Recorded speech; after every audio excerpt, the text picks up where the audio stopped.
Welcome back to Be a Better Baddie. This is the podcast where women can embrace their true power, increase their confidence, and live their best lives. My name is Quenisha, and I am your host, coach, teacher, and fellow baddie. If you're ready to become the best version of yourself, welcome.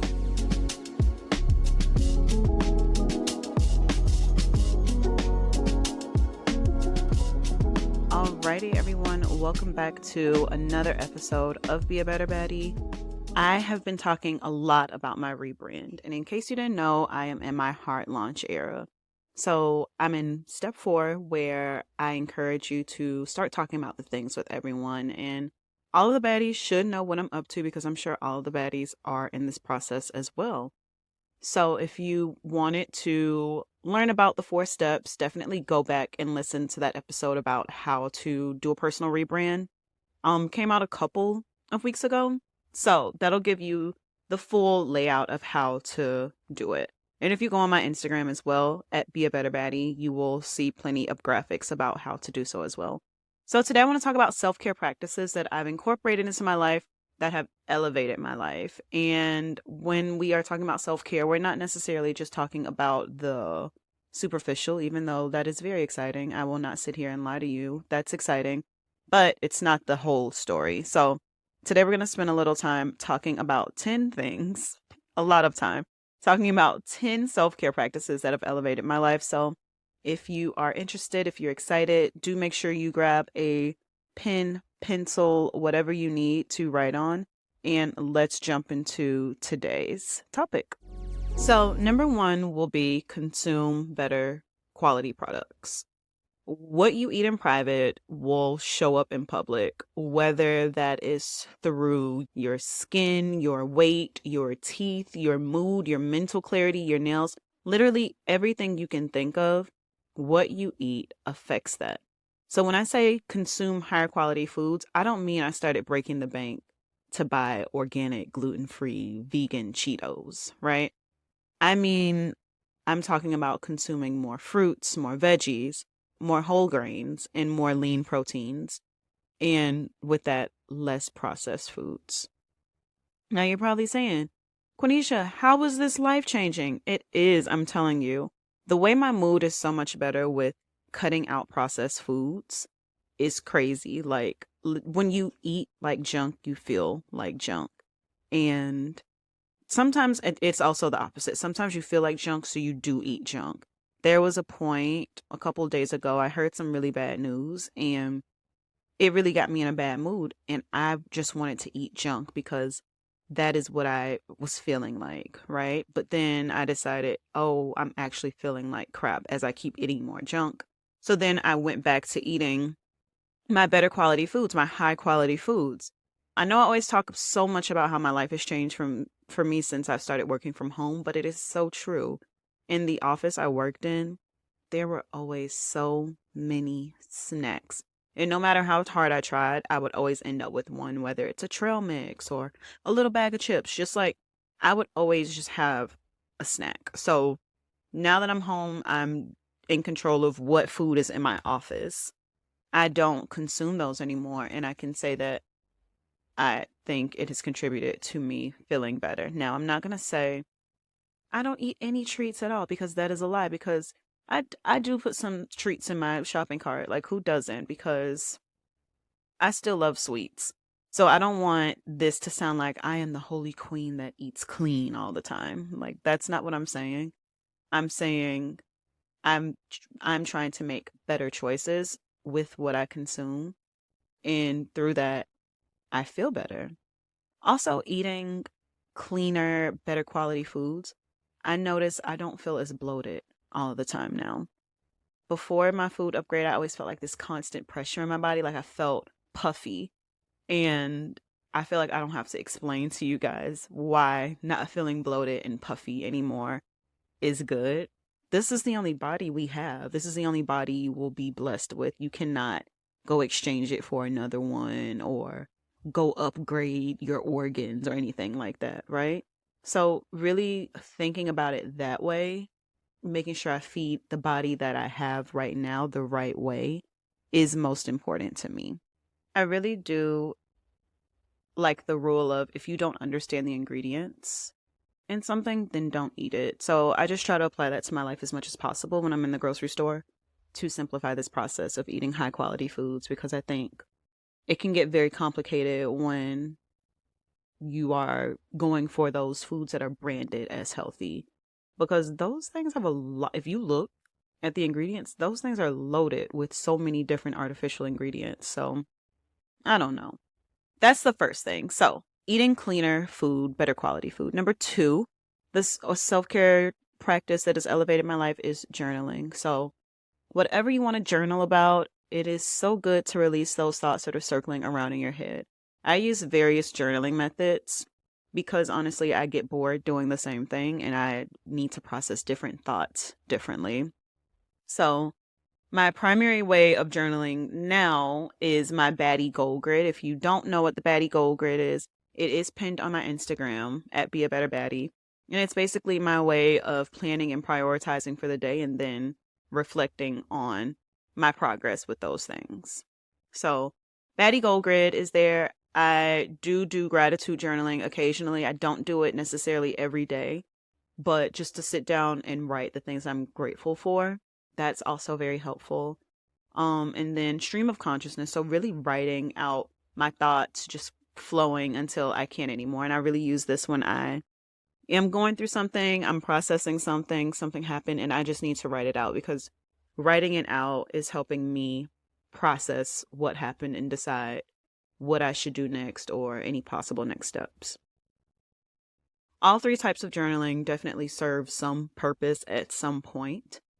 Another distinction I would want to make is I also have a work journal and a personal journal, because I kind of do journaling for each, right? So I will, while I'm in a call, if something makes me feel some kind of way, I would just write it down. Literally, I have just things that happen, and then I'll put like a facial expression next to it and then kind of build upon it. Like my work journal also has a bit of my feelings in it as well as my to-do list.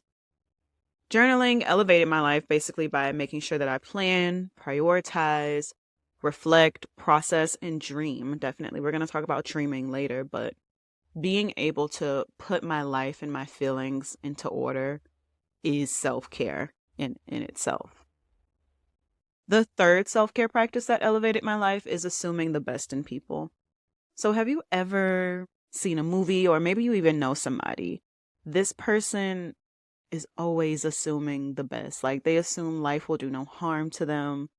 They assume everyone around them has the best intent. And I feel like most of the time, those people are happily living in bliss. And I'm not gonna lie, I want to start embracing more of that bliss, because it is hard enough living in this world with everything going on that you actually see the bad things, but to also put bad things in your head on purpose, that's stressful. It's stressful to feel like people are out to get you and they don't want the good for you. So I feel like what you put into the universe is what you receive. So putting good energy into the relationships around you in turn will give you good relationships. I feel like that has to happen, right? When you assume the best in others, you're choosing a positive and a less stressful mindset. So the way that this is connected to self-care is, one, you're reducing your stress. When you assume the best in people, you expect these positive outcomes from interactions. You're less likely to dwell on your negative thoughts and emotions. I think this can also improve your relationship. So giving people the benefit of the doubt, you're more likely to build and maintain positive relationships, which I think can obviously build more fulfilling connections with them. Third, I think that it also will contribute to a positive self-perception. So you believing other people can do good makes you believe that you are good and you do good as well. So it's sort of like, I guess it is, what you put out is what you believe. So you believe that people are bad, you believe that you are bad. If you believe people are good, they have good intentions, that is because you are good and you have good intentions. So this one I've started incorporating, and it's really hard to get away from the I don't trust people mindset, but I think it's so worth it to just try to release a little bit. I think it's also related to control. Like, you can't control everything and everyone around you. So just releasing some of the fear and the expectations really, really helps you. Number 4 is learning new things. So learning does not only happen in school. You can learn anywhere. You can take an online course. You can read a book. You can go to a virtual event or go to a seminar. There are just so many different learning avenues out there for you to not be learning something new. Or you can just do the thing, right? When you learn things, you're mentally stimulating yourself. So learning stimulates your brain and keeps it active. And this is going to help you to prevent that mental stagnation. I don't know if it's just me. My brain needs to be working. When my brain's not working, I'm like, whoa, whoa, whoa, whoa. Like, this is it. This is it. Like, this brain needs things to do. So I'm always trying to learn new things or try new activities, trying to get better at things. Learning new things also is going to boost your self-esteem. So when you gain new knowledge and skills, it can give you this sense of achievement and mastery. Like, whoa, look at this. I learned how to do this.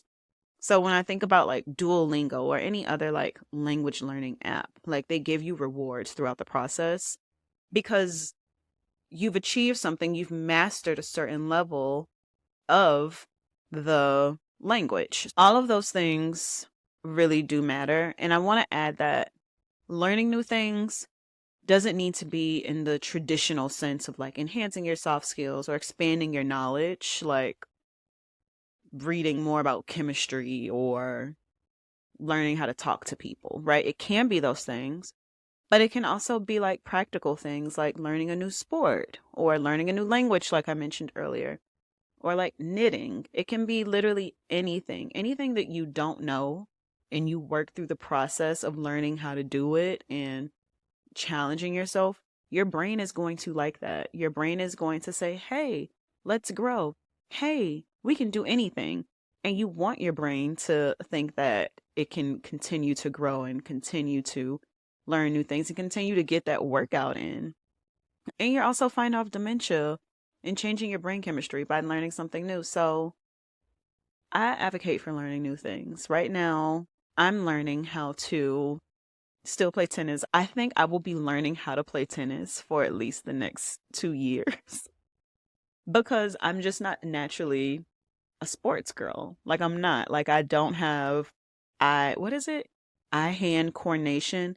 Like, when the ball comes to me, I'm completely lost. I'm still afraid of the ball as well. Let's start there. So I really do want to learn the sport. I do know my weak areas and I'm still going to work through them because I want to learn. So that is number 4. Number 5 is being disciplined. And I think being disciplined is kind of like the overall encompassing like theme of all of these self-care practices because without discipline, you won't push yourself to learn anything new, right? You won't journal. You won't buy those better quality foods. So discipline is in the middle, and it's because you need to keep it in mind as you are going through this process. So by developing discipline, you're creating routines and setting goals for yourself. And I think at the root of it, having discipline means doing the hard things. And the hard things are usually the things that are good for you, you know?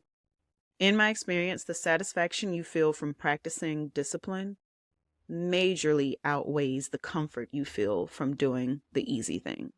I was talking to a friend the other day, and she was talking about how her childhood didn't necessarily prepare her for adulthood and the discipline that she needs to navigate adulthood. I say that to say this. It is hard to develop discipline as an adult because you don't have anyone to make you do the hard things and someone with the foresight knowledge of why doing the hard things are good for you. So we no longer have that parent figure that does the parenting. You don't get punished for doing the wrong thing anymore. And so if left up to us, we'd rather do the comfortable thing because it doesn't challenge us and it's not uncomfortable. So I want to just talk about how you can develop discipline as an adult, because I know it's not easy for me to just say that, especially if it's not already a part of who you are. But I do want to talk about like little things you can start to incorporate to develop discipline. And I want to use the example of maybe managing your money, right? Managing your finances. So someone who lacks discipline and would like to develop discipline, especially in the financial realm, they would, one, start with their motivation. So if I lack the discipline to manage my money correctly, finding my motivation could help me. Why do I need to get my money under control? Am I spending too much? Am I not putting my money in the right places? Am I not preparing for retirement? Is there a savings goal I have? Do I need to help a family member? Do I want to have a big birthday party that I need to save money for? Think about what your motivation is, why you actually want to start building discipline around this particular thing. And if a reason for yourself doesn't motivate you enough, think about how others could drive your motivation. So maybe if you're a parent, you want to learn how to manage your money better because you want to be able to provide for your children, or you want to be able to pay for your child's college education. Just different ways to kind of motivate you to get started in something you can always think back on when you're through the process to continue pushing you, because at some point that initial like motivation is going to fade away. So what could you always look back to say, this is why I want to do this? So really ground yourself in the purpose of developing this discipline in this particular area. The second thing I would recommend is to start small. So if I don't manage my money well and I am completely lost, I need to start small. I don't need to go into having these full hour-long money meetings with myself, right? If I'm intimidated by looking at my bank account and what I spend, a small action could just be turning on my alerts so I get a text whenever I spend a certain amount, or if my checking account is below a certain amount. This way I can now be aware of it. I've been alerted, because sometimes when you swipe your card, I feel like this has turned into a financial episode. Sometimes when you swipe your card, like it doesn't process, but maybe I get this text message and I'm like, oh, this is how much I spent. Or you just don't know, how much you're spending, and you get that alert. You're like, oh, I have no money. So that's one small step you can take, because one, it's very passive, but it's kind of alerting you. Another small action may be asking for paper receipts so you can save them and then calculate how much you spent in a certain time frame. Of course, you can look online. I just recommended that because I like tactile things. But the purpose of this is to start small. No need to go into the full-fledged practice yet. And number 3 is to work in intervals. So I use intervals when I'm working out. You call it HIIT, interval training, whatever.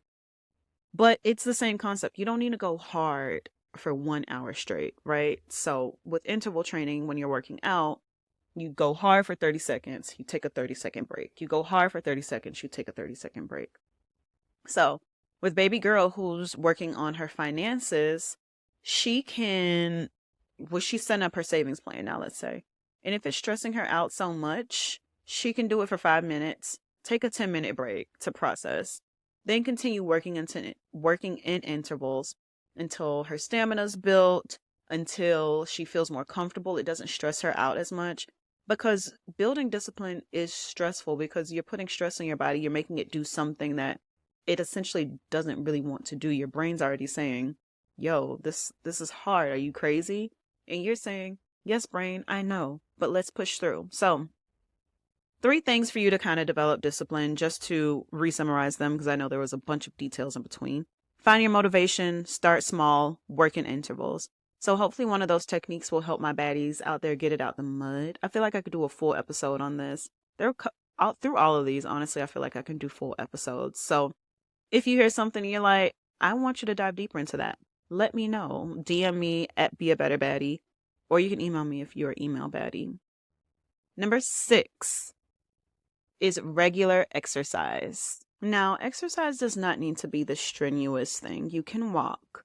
You can do a stretching YouTube video. You can dance. You can skate. You can play a sport. I think the biggest thing I've learned moving into my 30s is exercise is not limited to the four walls of the gym. I used to really believe that if I'm not in the gym, it didn't count. But that's not true. That's not true. So if you have that in your mind, it's not true, sis. Exercise can happen anywhere. You can make anything exercise. So regular exercise is definitely one of the self-care practices that has elevated my life. And that is because exercise does so much for the body. It makes you feel better. There's never been a time after a workout I felt bad or I regretted working out. Now, going into the gym or going into a workout, am I kind of like, I don't want to do this? Yeah. Yes. But afterwards, it feels amazing. Secondly, my stress levels decrease. And then last, of course, I'm working on my fitness. Like, who doesn't want to be fine? Because I know I do want to be fine. So, for my baddies who don't have a consistent workout routine, this is also a good way for you to build discipline. So, thinking about the things I named earlier about how to start discipline, you think of small ways to like get into it, right? So you can start by going to the gym with a friend. You can start with a YouTube video. You can start working out at home. You can start with walking. Like there are so many entryways to doing it that if you are able to exercise, there's no reason for you not to exercise. And I think it starts with getting the idea out of your head that exercise has to happen in a gym. Because if it's a thing where you don't have time to go to the gym or you can't afford to go to the gym, that doesn't really matter because you can still work out. Now we're going to move on to number 7, solo time. I feel like incorporating solo time into my schedule is definitely my default and not something I necessarily have to force myself to do. But I love just solo time with myself because it allows me to reflect on things and like really sit and confirm, get to know myself, confirm things about myself as well. So when people hear solo time, they may think of like literally sitting there meditating. But when I say solo time, I mean literally any activity that is done by yourself. So reading, working out, traveling, any activity that you do by yourself that you would typically do with people, because sometimes people are a lot of noise.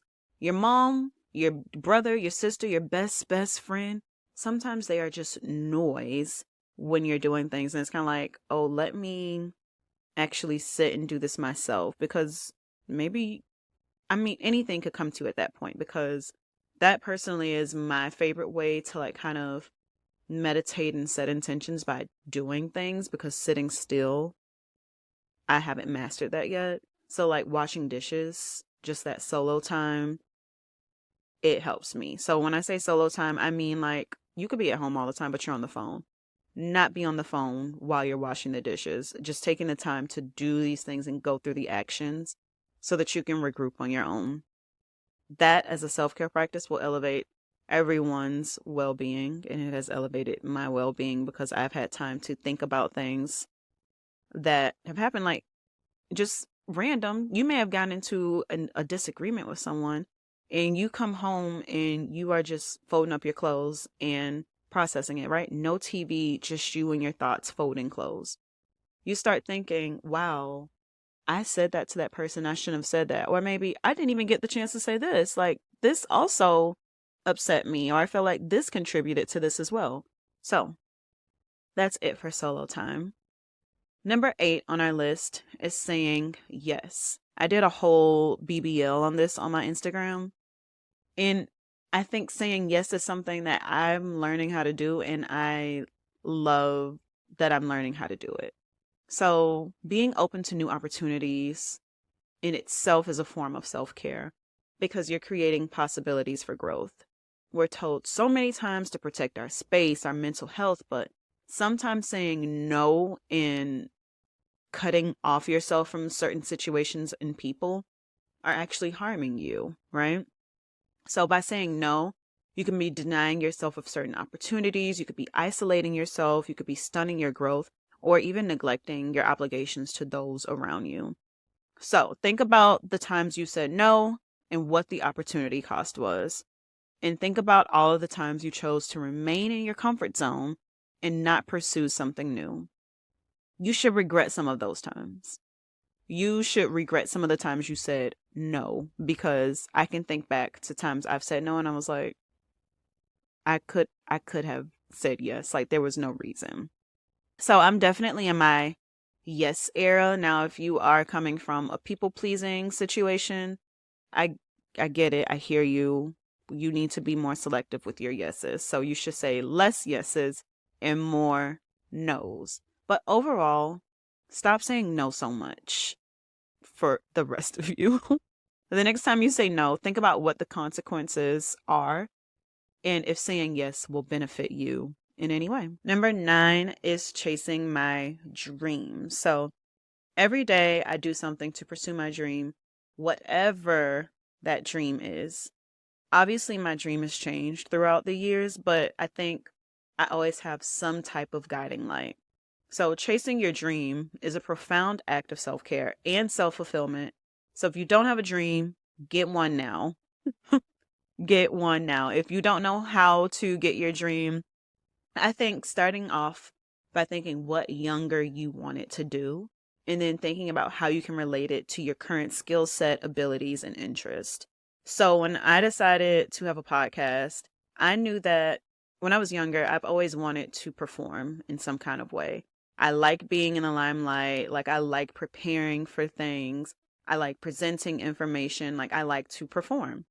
And there's so many different ways you can perform. And I think I've lived out performing in some sort of way throughout my professional career. Like as a teacher, I was performing for those kids. When I tell you I was performing, I would break out into song and dance too. When I was teaching first graders, my best audience ever. So thinking about how I can incorporate it with my current skills, interest, ability. So I know that I was loving like developing myself and reading these books about self-development and creating a workout routine and things like that. So my podcast directly aligns to me wanting to perform and my interest in self-development. So think about how you can mesh your past dreams with your current reality to come up with your current dream. This is another thing I feel like I can do a full episode on, because I feel like so many people are afraid to chase their dreams. Don't be afraid. Okay? So let me know if you want me to talk more about that one. And then finally, number 10, we're getting to the superficial stuff. Going to the spa. Going to the spa is the superficial self-care we usually talk about, right? So the massages, the skincare, the beautification. But it is a very rejuvenating experience and it helps me to recharge, and I feel super elevated. I feel recharged because you've had someone doing things for you, right? Pampering you, massaging you, giving you a facial, using these products on you. The tone of the spa itself is very luxurious. And if that's something you're interested in, then it feels great to be in that environment. But I think it's also the act of investing as well, right? So the things that come with this, they aren't necessarily cheap. And when you invest in yourself, you start to think of yourself highly. And it's not only monetary investment, but also the time investment. Anytime you just spend on yourself, you immediately feel like more confident. You feel elevated because you feel like, wow, look at what I've put into myself, not only to yourself, but also to the world. So I say the spa, right?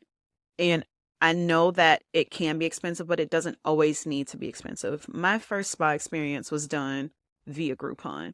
And baby, I still look on Groupon because Groupon has great deals. I don't know if it's going down, if it's tanking, but Groupon is still that girl. She will give you what you need for a third of the price. So if you are wanting to experience the spa, but it's a huge investment, I still look on Groupon now. So I don't want to make it seem like, I got money, I could do whatever I want. Yes, I can afford it, but I love to save money as well. So anyways, go to Groupon and you will be able to afford an amazing spa experience as well. And the second way you can make this more affordable as well is to bring the spa to your house. bubble baths with all the additives, right? You can really set up the stage for luxury. You can light a candle. You can turn on some music. You can bring some tea to the bath with you and some snacks. And you can create that experience at home because it's just the experience itself that elevates you. You could use the cheapest bubble bath ever, but it's still the experience. Taking a hot shower, using a steamer also. Once I got a facial with a steamer, I was like, I need this in my life. And I started by using a kettle, literally boiling water on my stove. The kettle would steam and I would just wash my face in front of there, kind of exfoliate, and go from there until I wanted to get a steamer. You can use YouTube. There are countless YouTube videos on DIY experiences. So don't feel like going to the spa is the only way you can experience the spa. So going to the spa has elevated my self-care routines and just my self-care in general because I feel amazing after I leave the spa and I want to go again. So each of these self-care practices has the potential to transform and elevate your life. And I highly, highly, highly encourage you to start incorporating these into your life. So before we go, I want to just leave you with these 3 things to kind of summarize the episode. In this episode, we've explored a wide range of self-care practices that go beyond the superficial, right? So we've talked about learning new things, pursuing your dreams, and all of these cover various aspects of self-improvement. The key takeaway is that self-care is a holistic approach, and it should encompass physical, mental, emotional, and personal growth. Number 2 is that self-care should be accessible and personalized. So the practices I discussed are accessible to anyone. They can be tailored to fit your individual lifestyles and preferences. It doesn't need to be expensive or time-consuming. So whether it's writing in a journal, assuming the best in others, or starting with the small steps towards discipline, these can be incorporated into your life in a way that fits your unique needs and circumstances. Number 3 is that self-care is an investment in your own well-being, and it comes in many forms. The investment itself can be monetary. It can be with your time. It can be with your mental energy, your physical energy. But overall, you are taking steps to achieve your personal and professional goals by practicing these self-care techniques. So if you enjoy this podcast, please make sure to subscribe if you haven't already. Rate and share with your fellow baddies. I am here to help you all on your self-improvement journey, and I hope you all have a positively productive, self-loving day. Bye.